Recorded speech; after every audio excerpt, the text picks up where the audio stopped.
Bonjour à tous, mes chers copains des foins. Aujourd'hui, histoire de parler sur Charles de Gaulle. Qui ne connaît pas cet homme, Qui n'a jamais entendu parler de lui? Un homme historique qui a complètement chamboulé l'histoire de la France. Charles de Gaulle naît à Lille le 22 novembre 1890 dans une famille punk qui aimait les raviolis. Mais non, je déconne, une famille catholique et patriote. Le petit Charles, il fait ses études, tout se passe bien, un gamin comme un autre, vraiment un bon petit gars.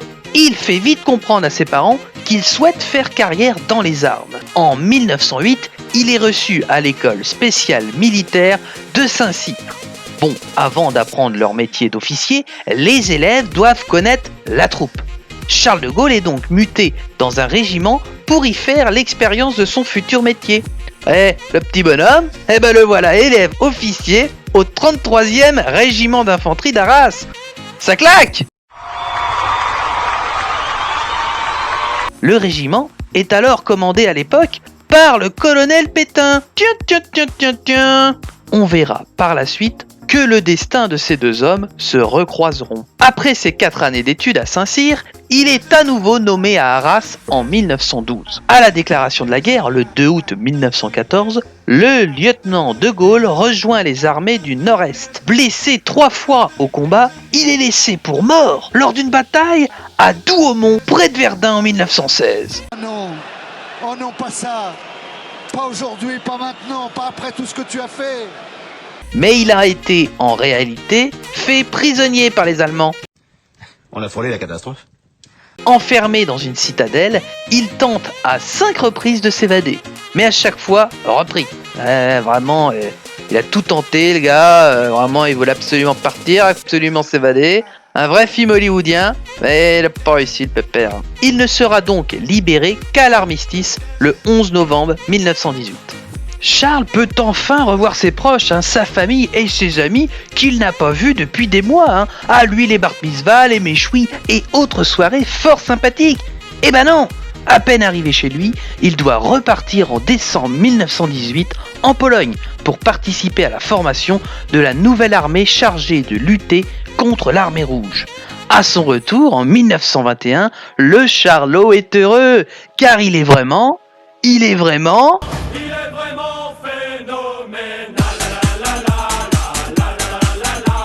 Charles a trouvé l'amour. Ah oui. Il épouse à Calais Yvonne Vendroux qui lui donnera 3 enfants. Le capitaine de Gaulle poursuit sa carrière militaire et commence à s'intéresser aux choses sérieuses, aux affaires d'État. En 1931, il est en effet affecté au secrétaire général de la Défense nationale à Paris. Durant l'entre-deux-guerres, de Gaulle réfléchit à une réforme de l'armée, aux relations entre l'armée et la politique. 2 idées majeures sont développées dans les ouvrages qu'il a écrits à l'époque. En premier, l'armée doit être soumise aux décisions des hommes politiques. En deuxième, il est nécessaire pour la défense de la France de constituer un corps de blindés, c'est-à-dire des chars. En 1937, de Gaulle voit d'ailleurs confier le commandement du 507e régiment de chars à Metz. Lors de la déclaration de guerre de la France et l'Angleterre à l'Allemagne le 3 septembre 1939, il est nommé commandant par intérim des chars de la 5e armée. Au moment où l'Allemagne nazie envahit la France, Charles de Gaulle s'illustre à plusieurs reprises à la tête de ses chars, arrêtant notamment les Allemands à Abbeville le 27 et 30 mai 1940. En guise de remerciement pour ses exploits, il est nommé général le 1er juin 1940. De Gaulle devient quelques jours plus tard sous-secrétaire d'État à la Défense nationale et à la guerre dans le gouvernement de Paul Reynaud. Mais le 16 juin, il apprend la démission du président du Conseil, son remplacement par le maréchal Pétain et la demande d'armistice. Là c'est la douche froide. Il a pris un sacré coup sur la caboche, le Charlot. Là c'est trop pour de Gaulle. Il a déjà dit haut et fort son avis, c'est-à-dire de continuer le combat et de ne pas renoncer. Alors là, il sent bien que le vent tourne et qu'il est en danger. Le 17 juin, de Gaulle part aussitôt pour Londres afin de poursuivre la guerre. Avec l'accord de Churchill, et après l'annonce de l'armistice faite par le maréchal Pétain, il lance un appel à la résistance sur les ondes de la BBC le 18 juin. Les chefs qui depuis de nombreuses années sont à la tête des armées françaises ont formé un gouvernement. Ce gouvernement, alléguant la défaite de nos armées, s'est mis en rapport avec l'ennemi pour cesser le combat. Bon allez, je me suis fait un petit kiff, je vous mets l'original maintenant. L'honneur, le bon sens, l'intérêt supérieur de la patrie commande à tous les Français libres de continuer le combat. Moi, général de Gaulle, j'entreprends ici, en Angleterre, cette tâche nationale. J'invite tous les militaires français des armées de terre, de mer et de l'air. J'invite les ingénieurs et les ouvriers français spécialistes de l'armement qui se trouvent en territoire britannique à se réunir à moi. J'invite les chefs, les soldats, les marins, les aviateurs des forces françaises de terre, de mer, de l'air à se mettre en rapport avec moi. J'invite tous les Français qui veulent rester libres à m'écouter et à me suivre. Vive la France, libre, dans l'honneur et dans l'indépendance. Général rebelle, il est condamné à mort par contumace en août.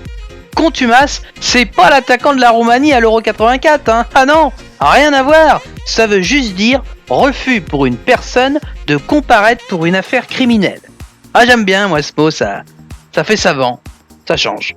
Reconnu par Churchill chef des Français libres, De Gaulle organise des forces armées qui deviendront les forces françaises libres. Par ailleurs, le général De Gaulle dote la France libre d'une sorte de gouvernement en exil, le Comité national français, qui deviendra le Comité français de la libération nationale le 3 juin 1943, après l'arrivée de De Gaulle à Alger. Un an plus tard, le général de Gaulle devient le président du gouvernement provisoire de la République française. À partir de 1942, les relations sont plus étroites entre la France libre et la résistance intérieure. Et oui, il faut trouver des gens de confiance, et compétents pour faire vivre le réseau de résistance. Ah, pas facile à l'époque, parce qu'on se méfie de tout, de tout le monde, même de son chien ou de son chat. Ou alors le petit hamster que tonton a offert à Noël, parce que tata elle dit qu'elle veut pas de ça à la maison, parce que c'est des sales bêtes. Enfin bon, bref, De Gaulle charge Jean Moulin d'organiser en France le Comité national de la résistance, dans lequel toutes les tendances des partis politiques, des syndicats et des mouvements de résistance doivent être représentées afin de coordonner la lutte contre l'occupant, contre Vichy et pour la libération du territoire national. En revanche, De Gaulle se heurte aux Alliés qui ne le reconnaissent pas comme le représentant légitime de la France. Ce n'est que le 23 octobre 1944, après la libération de Paris, que le GPRF, le gouvernement provisoire de la République française, est reconnu par les États-Unis, l'Union soviétique et la Grande-Bretagne.